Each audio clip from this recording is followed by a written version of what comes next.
अब चीन ने एक नया मोर्चा खोला है। अब ये मोर्चा है नेपाल का।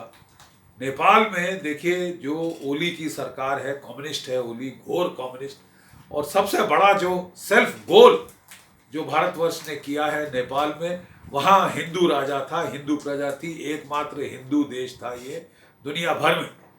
वहाँ पे कांग्रेस वालों ने लगा के तख्ता पलट के वहाँ के राजा का, और बेवजह वहाँ पे माओइस्ट को थोपा है, कम्युनिस्टों को थोपा है। मतलब क्या सोच के, मेरी अभी तक समझ में नहीं आया कि हमने ये सेल्फ गोल क्यों किया।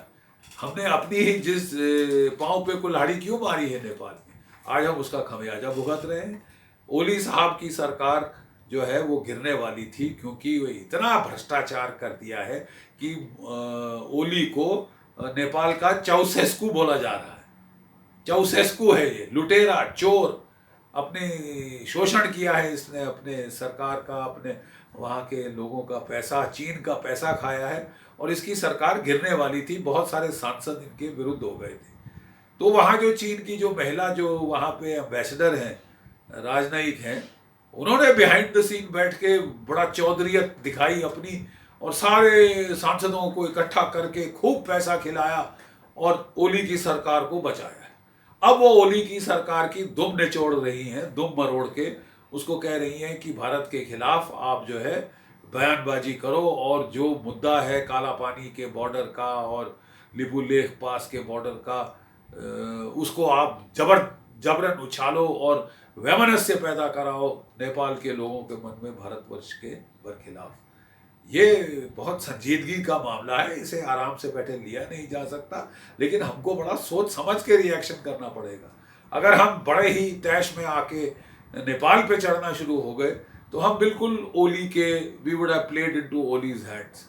मतलब ओली ने जो हमारे लिए ट्रैप लगा रखा है उसमें पूरी तरह से खुद ही फंस जाएंगे जाके, और नेपाल के लोगों को वो भड़काएगा भारतवर्ष के खिलाफ, वहाँ पे ओपिनियन को हमारे बरखिलाफ करेगा, राष्ट्रीयता का मामला लेके, देश की सीमाओं का मामला लेके। ये बहुत ही गलत ट्रैक है और हमको इस ट्रैप में नहीं फंसना चाहिए।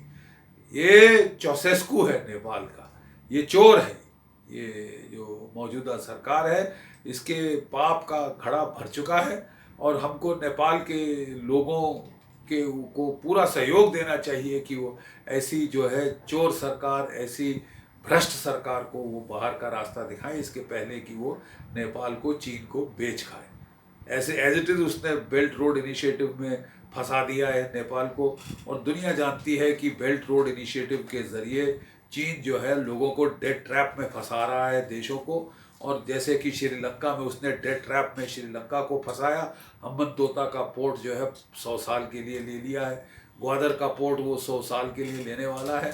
अब वो नेपाल में भी जो है बहुत सारी चीज़ें ऐंठेगा, और नेपाल को बिल्कुल कर्ज के बोझ तले नेपाल की कमर तोड़ देगा, नेपाल की इकोनॉमी की, और अपना गुलाम सा बना देगा। नेपाल के लोग बहुत स्वाभिमानी हैं, मुझे पक्का यकीन है कि वो चीन की इस चाल में नहीं फंसेंगे। वो माउंट एवरेस्ट भी नेपाल से छीनना चाहता है, मुझे पक्का पूर्ण विश्वास है कि ऐसा नहीं होने देंगे नेपाल के लोग।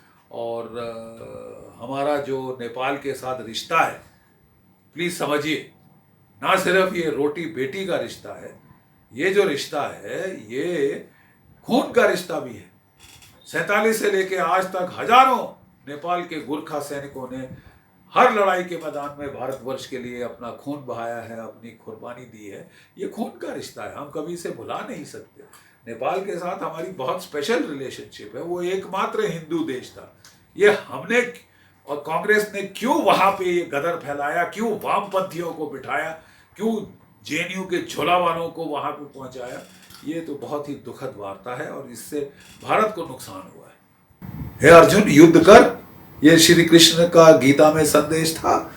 जब आपके दुश्मन युद्ध के प्लान बना रहे हैं तो आप शांति की और गांधीवाद की बातें करना बहुत बेतुकी लगता है, बहुत गलत है और बहुत खतरनाक है।